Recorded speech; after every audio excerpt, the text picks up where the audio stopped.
소식도 없고 다만 불안만이 있구나. 아멘. 우리 옆에 계신 분들 보시면서 함께 인사 나누도록 하겠습니다. 주님의 평화가 함께 하시기를. 우리 주님 주시는 평안이 여러분들의 삶 가운데 늘 함께 하시기를 바랍니다. 여러분들 비탄이라는 단어를 아시나요? 비탄이란 몹시 슬퍼하면서 한숨을 내쉬는 것을 뜻하는 단어입니다. 오늘 욥기 3장의 말씀은 비탄이라는 한 단어로 요약할 수 있습니다. 3장에는 욥의 슬픔과 한숨이 절절하게 기록되어 있기 때문에 그렇습니다. 욥기를 통해서 하나님께서 욥에게 그리고 우리에게 말씀하시고 원하시는 것은 분명합니다. 믿음을 원하세요. 믿음을 원하시는데 아무런 이유 없이 까닭 없이 조건 없는 그런 믿음을 원하십니다. 복 받았다라고 느낄 때에도, 아니 깊은 고난에 처해 있을 때에도, 도무지 하나님이 이해가 되지 않는 그때라도 아무런 까닭 없는 전적인 믿음을 하나님께서는 원하세요. 그것이 하나님께서 인간을 창조하신 창조의 목적이요 우리에게 원하시는 믿음입니다. 욥은 믿음의 사람입니다. 하지만 사단은 그런 욥의 믿음이 하나님께서 많은 것을 주셨기 때문이요 복 주셨기 때문이다라고 의문을 제기해요. 그렇기 때문에 하나님께서 주신 것들을 걷어가시면, 다시 뺏어가시면 욥은 하나님을 믿는 하나님을 믿어야 될 이유가 사라져서 하나님을 배신할 것이다 라고 주장합니다. 하지만 욥은 자녀들을 잃었죠. 수많은 재산을 다 잃었음에도 불구하고 믿음을 잃지 않았어요. 여기서 끝이 아닙니다. 다시 한번 사단은 욥이 질병으로 생명의 위협을 당하게 된다면 그때에는 정말로 하나님을 욕하고 배반할 것이다 라고 주장해요. 사람이 자신의 사람의 생명을 얼마나 소중하게 생각합니까? 수많은 재산을 다 내어주고라도 생명을 연장할 수만 있다라고 한다면 기꺼이 그렇게 하겠다라는 것이 인간이잖아요. 아니, 모든 생명을 가진 존재라고 한다면, 생명체라고 한다면 본능적으로 살고자 하는 욕망을, 생명을 지키고자 하는 본능을 가지고 있어요.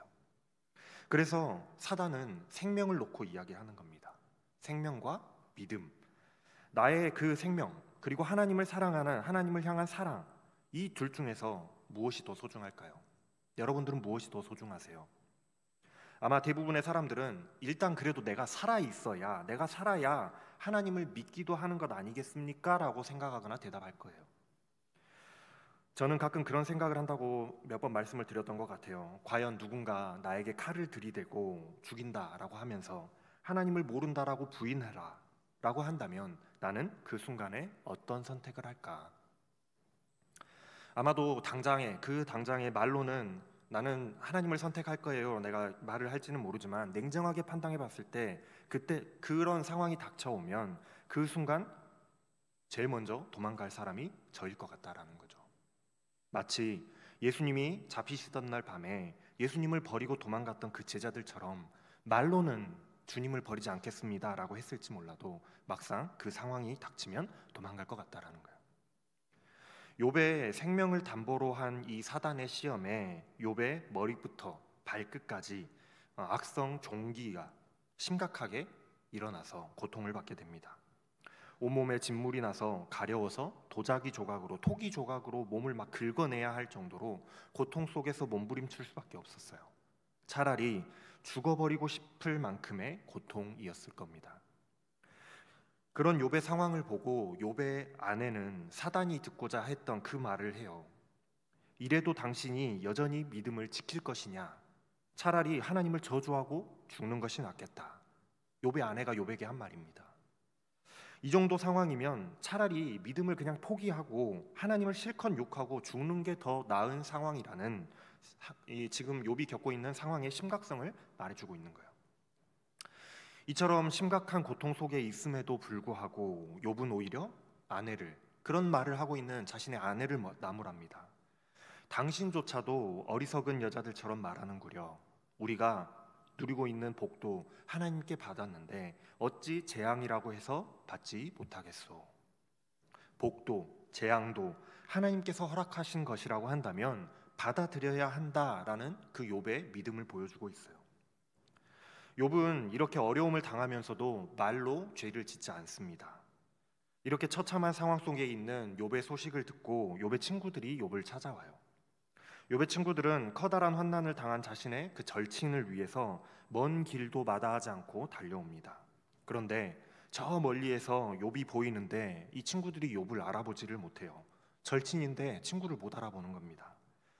그 모습이 절친들도 알아보지 못할 정도로 너무나 처참했기 때문에 그래요.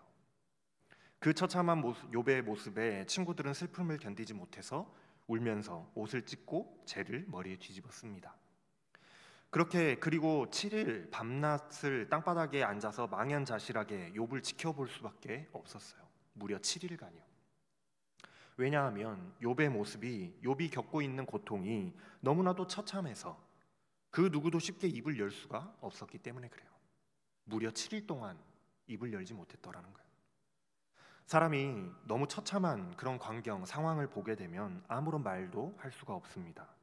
위로하러 찾아왔지만 그 위로를 해줘야 되는데 그 위로마저도 사치처럼 여겨져서 아무 말도 꺼낼 수 없을 만큼 지금의 욥이 겪고 있는 고난은 너무나도 처참한 것이었더라는 거예요. 지금 욥은 도저히 인간으로서는 견디기 힘든 극심한 고통 가운데 놓여 있습니다. 무엇을 상상하든 그 이상의 고통이요, 극한의 상황에 몰려 있는 거예요. 사람이 이처럼 극심한 육신의 고통 속에 놓여 있게 되면은 정신과 신념과 믿음까지도 모두 다 무너져 내리고 피폐해져 버리잖아요. 마치 사람을 고문하면 그 사람이 없는 죄도 불어내는 것처럼 그런 상황인 거예요. 욥 또한 몸도 마음도 모두 무너져 내려가고 있었습니다. 이처럼 인간의 가장 한계의 끝자락에서 욥의 믿음이 시험을 받게 되는 거예요. 하지만 욥을 더욱 힘들게 만드는 것은 천상의 하늘의 상황을 알 길이 없는, 하나님의 뜻을 알 길이 없는 이 욥의 답답한 마음이에요. 의인이요 믿음의 사람이요 하나님의 사람인 이 욥이 왜 이처럼 계속되는 고난 속에 있어야 하는지 알 길이 없고 답답하기만 했을 겁니다. 고난에는 두 종류의 고난이 있어요. 죄로 인한 징벌로서의 고난이 있습니다. 이러한 고난은 당연히 하나님의 심판의 고난이겠죠. 아무런 죄 없는 욥과 같은 의인에게 주어지는 고난은 더욱 성숙한 신앙으로 나아가게 하는 연단의 고난이라는 사실이에요. 하지만 그 뜻을 알 리 없고 도가 지나치다라고 느껴지고 도저히 이해되지 않는 고난에 욥은 미치고 펄쩍 뛸 노릇입니다. 욥은 알 길이 없기 때문에 그래요. 이게 하나님께서 심판하시는 고난이라고 생각하기 때문에 그렇습니다. 그러한 욥의 비탄이 이 3장 말씀에 잘 드러나 있어요. 여러분들 한번 상상해 보셨나요? 욥의 고통은 어느 정도였을까요? 우리는 욥기의 이야기를 하나의 이야기로, 욥이라는 어떤 사람의 이야기로 읽습니다. 지난주 셀 모임에 가서 함께 나눔하는 모습을 제가 이렇게 쭉 지켜보니까 욥의 이야기를 남의 이야기로, 제3자의 이야기로, 제3자의 입장에서 받아들이더라고요. 하지만 그것은 욥기를 수박 겉핥기식으로 이해하는 것과 비슷해요. 욥을 위로하기 위해서 찾아왔다가 욥을 질책하고 가르치려고 하는 이 세 명의 친구와 다르지가 않습니다. 욥의 이야기는 남의 이야기가 아니에요. 나의 이야기로 읽어야 합니다. 욥이라는 인물이 바로 나이고 내가 욥이다라는 생각으로 읽어보셔야 해요. 왜냐하면 욥이라는 인물은 한 사람의 그리스도인을 대표하고 똑같은 상황 속에서 우리가 어떠한 생각과 어떠한 믿음을 보이는지를 대표적으로 보여주고 있는 인물이기 때문에 그래요. 욥의 모습이 바로 나의 모습이기 때문에 우리가 나의 이야기로 읽어야 된다라는 겁니다. 욥기를 묵상하는 가장 좋은 방법은 역지사지로 읽는 거예요. 아무리 공감을 잘해주는 F 성향의 사람이라고 할지라도, 저 같은 T 성향의 사람 말고요, F 성향의 사람이라고 할지라도 내가 똑같은 상황을 겪어보지 않고서는, 똑같은 경험을 해보지 않고서는 그 사람의 아픔을 100%다 이해할 수는 없습니다. 그냥 그랬구나 라고 공감해주는 정도겠죠. 완전히 공감이 되지가 않아요. 그래서 공감적 이해가 필요한 거예요. 내가 욥의 상황이 되어 보는 것이 필요하다라는 겁니다. 내가 욥의 입장이 되어 보면 오늘 말씀의 욥의 이 절규, 울부짖음이 절대로 몸이 건조한 제3자의 이야기로 다가오지 않아요. 욥기를 읽다 보면 한 가지 질문이 생겨나게 됩니다. 분명 욥기를 시작하면서 욥은 의인으로 하나님께 보증받은 그런 인물이었어요. 욥은 의인이다라고 하나님께 인정받은 인물이었다라는 거예요. 그리고 그렇게 극심한 고난의 상황들을 거쳐오면서도 믿음의 시련 속에서도 믿음을 포기하지 않았던 불굴의 인물로 욥이라는 사람이 읽혀져요. 그런데 3장에서부터 시작되는 욥기의 욥의 그 욥과 친구들의 대화를 읽어보면 과연 이 욥이라는 사람이 믿음을 지킨 사람이 맞는지, 믿음을 지켰던 사람이 맞는지 의문이 듭니다. 질문이 생겨난다라는 거예요. 마치 읽어보면 마치 하나님을 원망하는 것 같아 보이고 하나님께 불평하는 것 같고 하나님을 욕하고 있는 것 같기도 한 아슬아슬한 이 줄타기를 하고 있는 상황처럼 보이거든요. 그렇기 때문에 내가 제3자의 입장이 아니라 내가 욥이 한번 되어보면 믿음의 사람이라는 욥이 왜 이런 믿음 없어 보이는 말을 하고 있는지, 왜 자신의 생일을 저주하게 되었는지, 왜 차라리 죽고 싶다라고 울부짖으면서 비탄을 쏟아내놓고 있는지를 이해하게 된다는 겁니다. 남의 이야기로 읽었을 때는 이해되지 않던 말이 나의 이야기로, 나의 입장에서 그것을 이야기를 들여다보면 이해가 되기 시작하는 거예요. 7일간의 긴 침묵을 깨고 욥이 드디어 입을 열었습니다. 2절 말씀에 보면 욥이 입을 열었다라고 말씀하고 있는데 다른 번역 성경에서는 욥이 부르짖었다, 욥이 울부짖었다라고 번역하고 있어요. 욥이 얼마나 힘들고 괴로웠으면 이렇게 울부짖었을까요? 욥이 어렵사리 입을 열어서 울부짖듯이 토하는 이야기는 자신의 생일을 저주하는 것이었습니다. 우리는 태어난 생일을 축복하고 축하하잖아요. 여러분들만 해도 생일 되면은 나 생일이라고 얼마나 이렇게 이야기하면서 돌아다닙니까? 벌써 끄덕이는 사람이 저기 보이는데, 하지만 이 순간 욥은 자신의 생일을 저주하고 있어요. 왜냐하면 자신이 이 땅에 태어난 것이 너무나도 저주스러웠기 때문입니다. 내가 태어난 날이 사라져 버렸다라면 좋았을 것을, 그 날이 아예 사라져서 없어져 버렸으면 좋았을 것을, 그 날이 저주를 받았다면 좋았을 것을, 그 날의 해가 밝아오지 않았었다면 좋았을 것을, 그래서 내가 이 땅에 태어나지 않았었다면 좋았을 것을. 욥은 다양한 표현으로 자신의 그 태어난 생일을 저주하고 있습니다. 그 날이 없었다면, 그 날이 아예 없었다면 지금 내가 이렇게 태어나서 고통당할 일도 없었을 텐데, 너무나도 고통스러운 나머지 자신이 태어난 날마저도 저주스럽다라고 절규하고 있어요. 또한 욥은 자신이 죽지 않고 태어난 것에 대해서도, 살아있는 것에 대해서도 저주합니다. 어머니의 뱃속에서 내가 태어나지 말았어야 했는데 왜 나는 엄마 뱃속에서 죽지 않고 태어났을까? 왜 어머니는 나에게 젖을 물려서 나를 살리셨을까?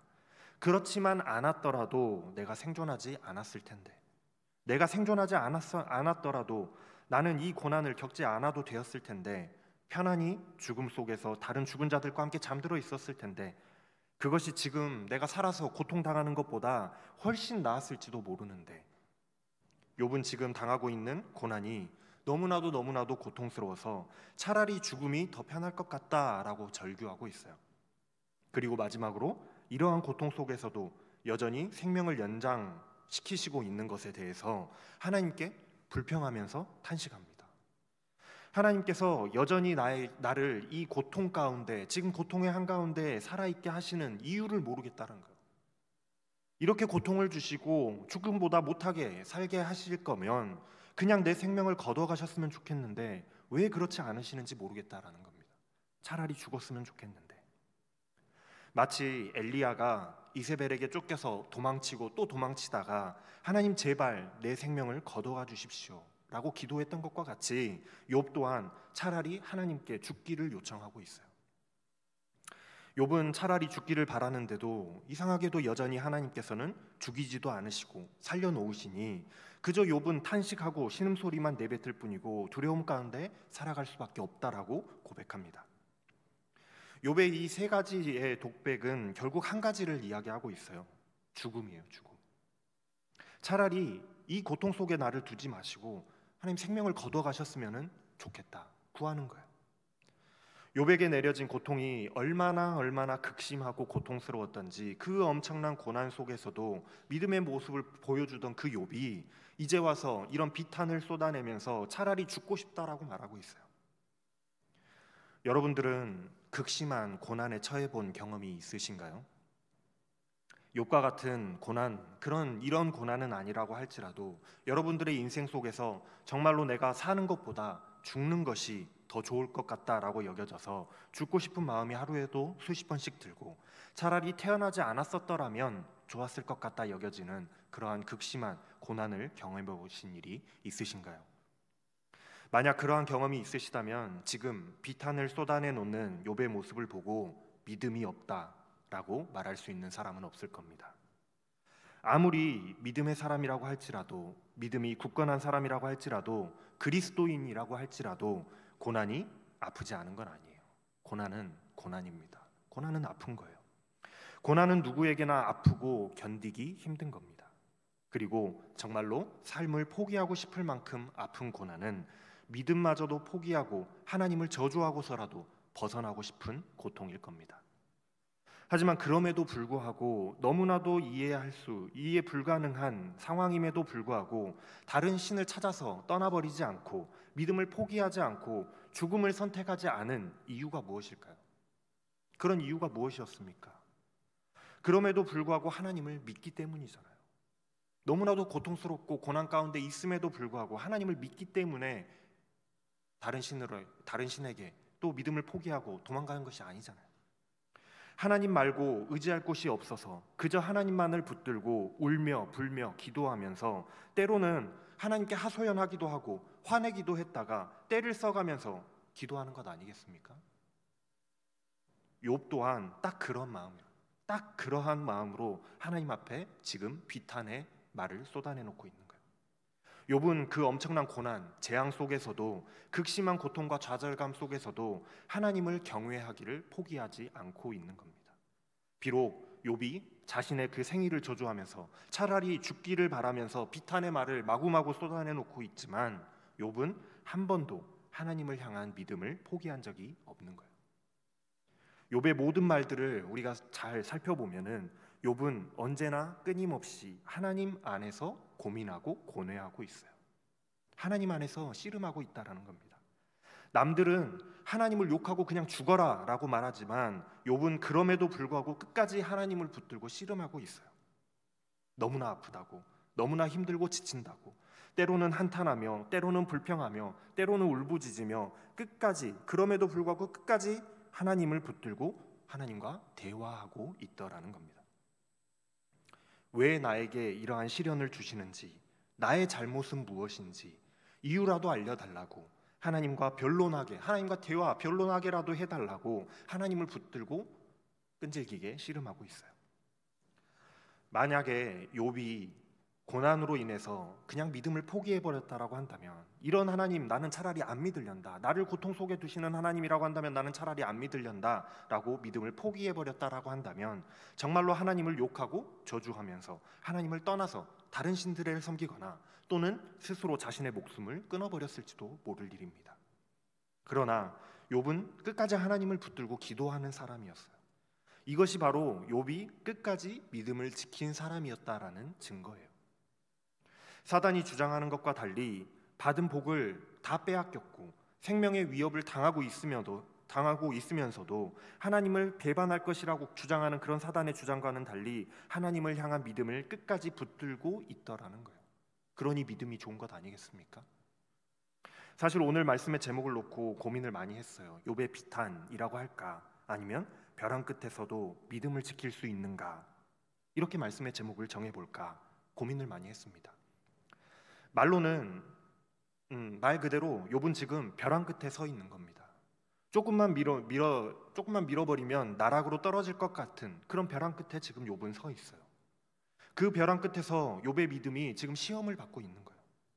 받은 복이 없어도, 고난 중에도, 건강이 악화되고 생명이 위태로운 그 상황 속에서도, 왜인지 이유를 알 수 없는 그 불안, 그 속에서도, 이해 불가능한 그 고난 속에서도 과연 하나님을 향한 믿음을 지킬 수 있을까?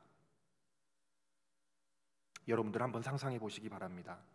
만약 내가 욥과 같은 벼랑 끝에 서 있다라고 한다면, 나의 상황이 그 상황이라고 한다면 나는 과연 하나님을 향한 믿음을 지킬 수 있을까? 사단이 주장하는 바와 같이, 욥의 아내가 말하는 바와 같이 하나님을 욕하고 저주하고 죽어버리면 더 좋지 않을까? 하나님을 떠나서 나에게 복을 줄 다른 신을 찾아 떠나는 것이 더 좋지 않을까? 욥은 모든 인간의 전형을 보여주고 있습니다. 어쩌면 모든 인간들은, 모든 믿음의 사람들은 각자의 그 처한 상황 속에서 이러한 믿음의 시험을 당하는 그 상황에 놓여 있을지도 몰라요. 여러분들은 벼랑 끝에서도 믿음을 지키실 수 있겠습니까? 욥은 벼랑 끝에서도 하나님을 욕하지도 저주하지도 비난하지도 않았습니다. 욥은 자신의 신앙이 세상의 복과는 무관하다고, 자신의 생명과도 무관하다는 것을 증명해냈어요. 사단은 그것을 갖고 시험했지만 욥은 그것을 증명해냈습니다. 그래서 하나님께서 욥을 의인이다, 나의 종이다, 완전한 자다 라고, 믿음의 사람이다 라고 보증하셨던 거예요. 하나님은 우리에게 이러한 절대적인 믿음, 까닭 없는, 이유 없는 그 믿음을 원하신다라는 거예요. 욥과 같은 믿음을 원하신다라는 겁니다. 하지만 한편으로 욥의 모습을 통해서 우리는 또한 알 수가 있어요. 믿음의 사람이라고 해서 그리스도인이라고 해서 고난받지 않는 것은 아니다라는 겁니다. 믿음의 사람도 고난받아요. 어쩌면 믿지 않는 자들보다 더욱 극심한 고난이 우리에게 찾아올지도 모릅니다. 이때에 우리에게 찾아오는 고난은 믿음의 성장을 위한 고난이겠죠. 하나님께서 원하시는 까닭 없는 믿음으로 성장하기를 원하시는 그 하나님의 숨겨진 뜻이, 우리는 알지 못하지만 숨겨진 뜻이 담겨진 그런 고난일 거라는 거예요. 욥과 같이 주어진 복을 다 걷어가신다고 할지라도, 나의 생명과 맞바꾼다고 할지라도 하나님을 까닭 없이 믿는 믿음으로 성장하게 하는 그런 고난인 줄로 믿습니다. 믿음의 성장을 위한 고난이라고 한다고 할지라도 아프지 않은 건 아니겠죠. 아플 겁니다. 너무나 아프고 고통스럽고 때로는 절망스러워서 모든 것을 포기하고 싶게 만드는 그런 고난일 거예요. 그래서 욥도 모든 걸 포기하고 싶다고, 차라리 내 생명을 걷어가셨으면 좋겠다고 고백하는 거잖아요. 믿음은 아픈 것을 아프지 않다라고 하는 것, 안 아픈 척, 괜찮은 척 하는 것이 믿음이 아니에요. 그렇게 하는 것이 좋은 믿음의 사람이다? 아닙니다. 아프고 고통스러움에도 불구하고, 고통스럽지만 끝까지 하나님을 붙들고 하나님 안에서 씨름하면서 견뎌내는 것이 믿음이에요. 하나님을 배제하고 세상 다른 곳에 나를 도와줄 곳이 없는가 찾아가서 고통을 해소할 방법을 찾는 것, 그것이 아니라 불평하고 짜증내고 화를 내고 하나님과 다투더라도, 하나님과 언쟁을 하더라도 하나님께 해야 되는 겁니다. 하나님을 붙들고 하나님과 결판을 내는 것, 하나님을 붙들고 끝까지 믿음을 지키는 것, 그것이 믿음이에요. 왜냐하면 모든 해결의 주권이 결국에는 세상 다른 곳에 있는 것이 아니라, 다른 신에게 있는 것이 아니라 하나님께 있음을 인정할 때에야 그렇게 할 수 있는 거거든요. 이 고난도 결국 하나님을 붙들어야지만 해결할 수 있다, 이겨낼 수 있다라는 걸 알기 때문에 그렇게 할 수 있는 겁니다. 그래서 욥의 이 비탄이 겉보기에는 믿음 없는 자의 모습 같아 보일지 모르지만, 그럼에도 불구하고 하나님께서 욥을 의인이라고 보증하시는 이유가 되는 거예요. 사랑하는 여러분, 여러분들의 그 인생 속에서 견디기 힘든 그런 고난이 찾아오시거든 끝까지 욥과 같이 하나님을 붙드시길 바랍니다. 씨름을 하시되, 비탄을 쏟아내 놓으시되 하나님 안에서 씨름하시고 하나님 안에서 견뎌내시고 인내하셔서 하나님과 결판 내시는 여러분들 되시길 바라요. 오직 하나님을 붙들고 비탄을 쏟아내 놓으시면서 기도하시길 바랍니다. 그렇게 고난의 시기가 다 지나가고 하나님 안에서 해법이 발견되어지면 우리는 한 단계 성장한 까닭 없는 믿음으로, 믿음의 사람들로 나아가게 될 것입니다. 기도하겠습니다. 사랑의 하나님, 때로는 너무나도 견디기 힘든 고난으로 인하여서 하나님 앞에 속상할 때도 많고 서운하기도 하고 화가 나기도 하고 때로는 불평하고 짜증내기도 합니다. 우리의 모든 비탄을 온전히 하나님께 쏟아내놓고 하나님만을 붙들고 기도하며 씨름하는 자들 되게 하여 주시옵소서. 고난 중에도 하나님을 붙들고 믿음의 싸움을 싸워나가는 자들 되게 하여 주시옵소서. 그리하여서 끝내는 믿음을 지키는 자들 다 되게 하여 주시옵소서. 감사를 드리며 우리 주 예수 그리스도의 이름으로 기도합니다.